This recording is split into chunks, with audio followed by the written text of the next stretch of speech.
राधे राधे प्यारे भक्तों, शाम सदा शिव चैनल में आप सभी का स्वागत है। आज हम आपके लिए लेकर आए हैं चौथ माता की कथा। तो आइए सुनते हैं। करुणा की मूरत हो, संकट हरनी माता का उद्भत हो। मान श्रद्धा से जो बजे जोत को, होवे सदा कल्याण। धूप दीप संग थाल सजा, ममता का दरबार। चौथ माता की कृपा मिले, मिटे सुख का हर बार। आप सभी पर चौथ माता का आशीर्वाद सदा बने रहे। आज संकष्टी चतुर्थी के शुभ अवसर पर सुनिए चौथ माता की कथा। आज के दिन विघ्न हरता गणेश भगवान जी की पूजा और चौथ माता की पूजा करके कथा का श्रवण किया जाता है। चौथ माता की कृपा से संतानें सुरक्षित रहती हैं, संतानों की रखाई होती है और निसंतान महिला को संतान सुख की प्राप्ति के साथ साथ भक्तों के सभी मनोरथ भी पूर्ण होते हैं। आप सभी चौथ माता का ध्यान करके इस कथा को जरूर सुनिए। प्रिय श्रोताओं, चौथ माता की कहानी सुनाने से पहले आपको बताते हैं कि चौथ प्रकट कैसे हुई थी। चौथ माता का व्रत संतान और पति की लंबी आयु की कामना से किया जाता है। मान्यता है कि सवाई माधवपुर की चौथ माता ने यहाँ राजा दर्शन दिए थे। कहते हैं कि जिस मंदिर की स्थापना राजा भीमसेन ने करवाई थी, लोक मान्यता ने देवी चौथ माता के स्वप्न में राजा भीमसेन इन चौहान को दर्शन देकर कहा, अपना मंदिर बनवाने का आदेश दिया। राजा एक बार बड़बड़ा के संध्या के समय शिकार पर निकल रहे थे, तभी उसकी पत्नी रत्नावती ने टोका, लेकिन भीमसेन ने यह कहकर उसकी बात को टाल दिया। चौहान एक बार सवार होने के बाद शिकार करने नीचे उतरे थे। इसी तरह अपनी रानी की बात के अनसुना करके राजा भीमसेन अपनी सैनिकों के साथ घनघोर जंगलों की तरफ चले गए। राजा रानी के मना करने के बाद भी शिकार को चले गए। शाम ढलने पर उन्होंने वहां एक हिरण देखा, तो सभी उस हिरण का पीछा करने लगे। थोड़ी देर में रात हो गई। रात को होने के बावजूद वो भीम सिंह हिरण का पीछा करते रहे। धीरे धीरे वह हिरण भीम सिंह को नजरों से ओझल हो गया। तब राजा के साथ सैनिक भी रास्ता भटक चुके थे। राजा सैनिकों को बिछड़ा चुका था। अकेले ही राजा विचलित हो गया। उसके भटकते भटकते बहुत जोर से भूख और प्यास लगने लगी। प्यास के मारे उसका गला सूखने लगा। इसने इधर उधर पानी की तलाश की, लेकिन पानी ही नहीं मिला, जिसके प्यास से मूर्छित होकर जंगल में ही गिर पड़े। तब मूर्छावस्था में भीम सिंह को पटाला टलहली की चौथ माता की प्रतिमा दिखने लगी। कुछ देर के बाद उन्होंने देखा कि भयंकर बारिश होने लगी और बिजली कड़कड़ाने लगी। मूर्छा टूटने पर राजा ने अपने चारों तरफ पानी ही पानी नजर आया। घनघोर जंगल को भी नहीं था। तभी वह चमत्कार हुआ कि वह वहां पर पानी आ गया। राजा ने पहले पानी पिया, फिर वही अंधकार भरी रात में एक दिव्य क्रांतिमान बालिका उसकी नजर पड़ी। वह कन्या उसी समय खेल रही थी। राजा ने उस कन्या को भी इसी भीषण वन में देखा तो पूछा कि हे बालिके, तुम इस जंगल में अकेली क्या कर रही हो? तुम्हारे माँ बाप कहाँ हैं? पर कन्या ने तोतली वाणी से कहा, राजन, तुम बतलाओ कि तुम्हारी प्यास बुझी या नहीं। ऐसा कहकर वह कन्या अपने असली देवी रूप में आ गई। तब राजा उनके चरणों में गिर पड़ा, कहने लगा, आदि शक्ति महामाया, मुझे आपसे कुछ नहीं चाहिए। अगर आप मुझ पर प्रसन्न है तो हमारे प्रांत होने पर हमेशा निवास करे। इस तथास्तु कहकर देवी अंतर्ध्यान हो गई। राजा को उसकी जगह पर मां चौथ माता की एक प्रतिमा मिली। उसी चौथ माता की प्रतिमा को लेकर राजा बरवाड़ा की ओर लौट गया। बरवाड़ा पहुंचते ही राजा ने राज्य को पूरा हाल कह सुनाया। तब पुरोहित की सलाह पर समस्त 1451 में बरवाड़ा की पहाड़ की चोटी पर मां कृष्ण चतुर्थी की विधि विधान से इस प्रतिमा के मंदिर में स्थापित करवा दिया। ऐसा कहते हैं कि आज के दिन इसी दिन चौथ माता की मेला लगता है। सकटी चौथ को यह करवा चौथ का व्रत भी लोग भारी संख्या में यहाँ पर मंदिर के दर्शन कर करने के लिए आते हैं। भक्तों को चौथ माता पर पूरा विश्वास होता है। कहा जाता है कि यह मंदिर विशेष तौर पर विवाहित जोड़े के लिए सुहागिन स्त्री या करवा चौथ के त्योहार के अवसर पर यहाँ अपने सुहाग की रक्षा के लिए प्रार्थना करती हैं। ऐसी मान्यता है कि चौथ माता देवी गौरी का भी एक रूप है। इसकी पूजा करने से अखंड सौभाग्य का वरदान मिलता है, साथ ही दाम्पत्य जीवन का भी सुख बढ़ता है। इसी और परिवार के सभी सदस्यों को सुखी निरोगी रहते हैं, संतान की उम्र लंबी होती है। चौथ माता की कृपा से परिवार के कभी कोई विपत्ति नहीं आती। अब सुनिए चौथ माता की प्राचीन कथा के अनुसार एक बार एक सेठ सेठानी, उनके बेटा और बहू थे, उनको भोजन करवाकर स्वयं भोजन करा करती थी। एक पड़ोसन ऐसी थी कि जो रोज बहू से पूछती थी कि आज क्या बनाया बनाया खाया है। खूब कहती घड़ो बासी। एक दिन उसके पति ने ऐसा सुनकर विचार किया कि आज तो पकवान बनाए जाएं, फिर देखो मेरी माँ क्या कहती है। उसी तरह तरह से पकवान बनवाए और घर के सभी लोगों में एक साथ बैठकर भोजन किया। आज भी पड़ोसन ने पूछा तो बहू ने वही कहा। ठंडो बासी सेठ के लड़के ने सोचा तो ना कोई बात जरूर है जिसी कारण मेरी पत्नी ऐसा कहती है। फिर उसने अपनी पत्नी से पूछा तुम रोज घड़ो बासी खाओ, ऐसा क्यों कहती हो। तो जबकि उसने सबसे एक साथ बैठकर और कह रही थी पकवान खाए थे, उसी पत्नी बोली हम सब तो खा रहे हैं पर हमारे बाप दादाओं की कमाई है। जिस दिन आप कमा कर लाओगे उस दिन से समझूंगी कि हम ताजा भोजन कर रहे हैं। सेठ के लड़के ने इस बात पर खूब विचार किया। एक दिन अपनी माँ से बोला माँ मैं एक बड़े शहर में पैसे कमाने जा रहा हूँ। माँ बोली बेटा हमारे पास तो इतना धन है कि नहीं खाया जाता। माँ मना करने पर भी बेटे ने खुद कमाने का निश्चय किया और जाते समय अपनी पत्नी से बोला कि मैं जब कमाकर बहुत सारा धन लेकर वापस न लौट आऊं तुम चूल्हे की आग मत बुझने देना।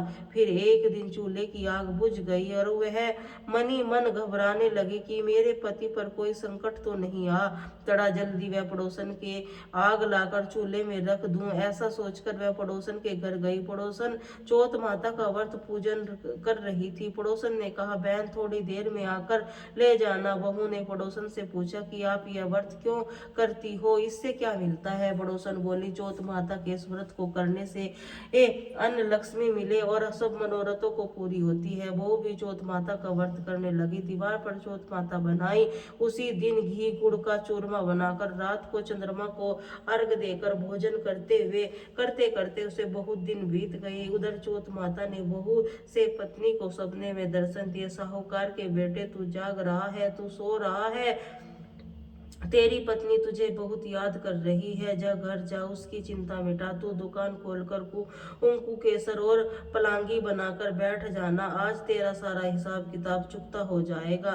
तब चौथ माता ने ऐसा कहा। वैसे ही हुआ। उसे घर जाने पर तैयारी की, गाड़ी भरकर धन दौलत लेकर चल पड़ा। रास्ते में एक बड़ा सा काला नाग फन फैलाए मैं बैठ गया और बोला आज तो तू मुझे तो मैं तुझे डस लूंगा, छोड़ूंगा नहीं, तेरी उम्र पूरी हो गई है। सेठ का लड़का बोला आज चौथ माता ने मुझे अपना सपना दिया था तो अपनी पत्नी से मिलने घर जा रहा हूँ। वहाँ मेरी पत्नी मेरा इंतजार कर रही है और बहुत चिंता कर रही है, उससे मिलकर जरूर वापस आऊंगा, तब तुम मुझे डस लेना। नाग बोला तुम अगर शपथ लेकर जाओ तो मैं तुम्हें जाने दूंगा, अगर तुम लौटकर नहीं आए तो तुम्हारे घर पर आकर तुम्हें डस लूंगा। इसी प्रकार साहूकार का वह बेटा सांप को वचन देकर अपने घर पहुंच गया। वहां सभी हंसी खुशी से मिला और भोजन करके फिर कोने में उदास होकर बैठ गया। उसकी पत्नी उदासी का कारण पूछा तो पत्नी ने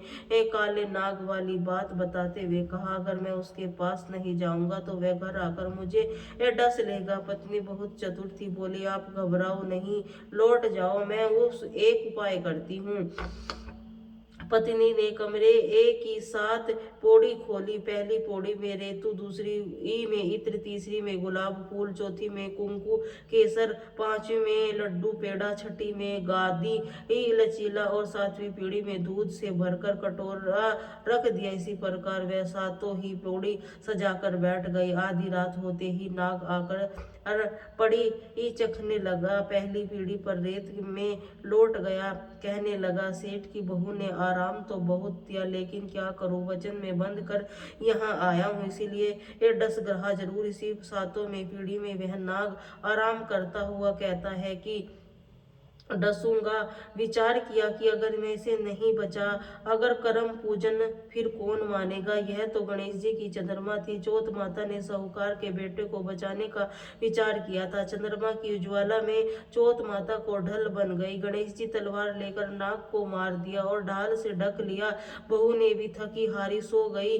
दिन हुआ तो लोग बेटे से मिलने गए, परंतु बेटा बहू तो उठे ही नहीं थे। देर हो गई थी। माँ उन्हें उठाने के लिए गई तो माँ ने सातों पौड़ियों पर जो कुछ देखा वह बहुत घबराई। जोर से बेटे बहू को आवाज लगाई। बेटा बहू उठे तो देखा कि एक ढाल तलवार वहां पड़ी है। ढाल उठाई तो उसे काला नाग मरा हुआ पड़ा। बेटा बहू ने सोचा कि आज तो धर्म कर्म के आड़े आए भगवान श्री गणेश, चौथ माता ने हमारी रक्षा की है। चौथ माता अपने ऐसे सेठ बहू की रक्षा की, वैसे सबकी रक्षा करना। प्रेम से बोलिए चौथ माता की जय। अब एक बार गणेश जी के पृथ्वी लोक में मनुष्यों को पर लाने का विचार किया। अपना रूप बदलकर पृथ्वी पर भ्रमण करने लगे। उन्होंने एक छोटे से बालक का रूप धारण कर लिया। हाथ में एक चम्मच दूध लिया और दूसरे हाथ में एक चुटकी चावल ले लिए और गली गली घूमने लगा। साथ ही साथ आवाज लगाते चल रहे थे कि मेरे लिए खीर बना दो, कोई मेरे लिए खीर बना दो, कोई मेरे लिए खीर बना दो। उस पर ध्यान नहीं दे रहा था, बल्कि उन पर हंसे थे कि लगातार वह गांव के बाद एक दूसरे गांव में इसी तरह चक्कर लगाते हुए पुकारते रहे कि कोई खीर बनाने के लिए तैयार नहीं हुआ। सुबह से शाम हो गई, गणेश लगातार घूमते रहे। उसी गांव में एक बुढ़िया थी। शाम के समय वह अपनी झोपड़ी के बाहर बैठी हुई थी। तभी गणेश जी ने वहां से पुकारते हुए निकले, कोई मेरी खीर बना दो, कोई मेरी खीर बना दो। बुढ़िया बहुत कोमल हृदय वाली थी। उसने कहा, बेटा मैं तेरी खीर बना देती हूँ। गणेश जी वहां रुक गए। बूढ़ी माई ने कहने लगी कि माई पहले घर में दूध और चावल लेने के बर्तन लेकर आओ। बुढ़िया एक कटोरी लेकर आई। झोपड़ी के बाहर आई तो गणेश जी ने कहा, अपने घर में सबसे बड़ा वाला बर्तन लेकर आओ। बुढ़िया की यह बात सुनकर थोड़ा झुंझलाहट हुई, पर वह उसने उस बालक का मन रखने के लिए, चलो बच्चे का मन रख देती हूँ, अंदर जाकर अपने घर का सबसे बड़ा पतीला लेकर बाहर आई। गणेश जी की चम्मच से दूध पतीले में उड़ेलना शुरू किया। बुढ़िया के आश्चर्य की सीमा न रही। उसने देखा कि दूध से तो पतीला भर गया था। हैरान हो गई। एक के बाद बूढ़ी माई बर्तन झोपड़ी के बाहर लाती गई। गणेश जी उसके दूध भरते चले गए। इसी तरह बूढ़ी माई के घर के सारे बर्तन दूध से लबालब भर गए। गणेश भगवान ने बूढ़ी माई को कहा, माई स्नान करके आता हूँ, तब तुम खीर बना लो, वापस आकर खाऊंगा। बूढ़ी माई ने पूछा, इतनी सारी खीर का क्या करूंगी। तब गणपति जी बोले, तब तो माई आज सारे गांव को दावत दे दो। बूढ़ी माई ने बड़े प्यार से मन लगाकर खीर बनाई। खीर की मीठी मीठी भीनी सुगंध चारों दिशाओं में फैल गई। खीर बनाने के बाद वह घर में जाकर खीर खाने का न्योता देने लगे। बूढ़ी माई ने मन की बात, गांव को सभी लोग उस पर हंस रहे थे। बूढ़ी माई ने, घर में तो खाने का दाना नहीं है, ये सारे गांव को खीर खाने की दावत दे रही है। लेकिन गांव के लोगों को कौतूहल हुआ। खीर की खुशबू लोग खींचे चले आए तो वह देखते ही देखते सारा गांव बूढ़ी माई के घर में इकट्ठा हो गया।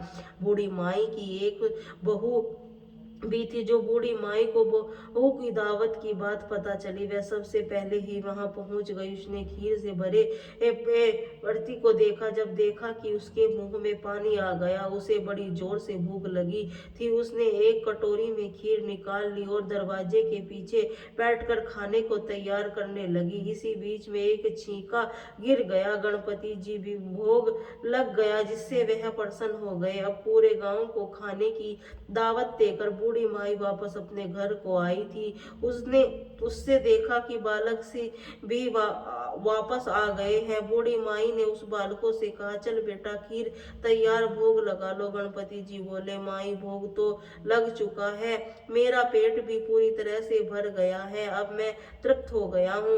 अब तू खा ले, अपने परिवार गांव वालों को खिला। बूढ़ी माई ने कहा, यह तो बहुत ज्यादा है, सबका पेट भर जाएगा, इसके बाद भी यह बच जाएगी, उस बची खीर में क्या करूंगी। तब गणेश जी बोले, जो खीर बचे उस खीर को रात में अपने घर के चारों कोनों में रख देना। बूढ़ी माई ने ऐसा ही किया। जब सारा गांव भी जी भरकर खीर खा चुका था, तब ढेर सारी खीर बच गई। बूढ़ी माई ने बची हुई खीर को बर्तनों में अपने घर के चारों तरफ रख लिया। सुबह उठ के उसने देखा, उसकी आंखें खुली ही रह गई। पते खीर की जगह वे हीरे जो रात मोती भरे हुए थे। वह बहुत खुश हुई, उसने सारी दरिद्रता दूर हो गई, वह आराम से रहने लगी। फिर उसके गणपति जी का एक भव्य मंदिर बनवाया, साथ में एक बड़ा सा तालाब भी खुदवाया।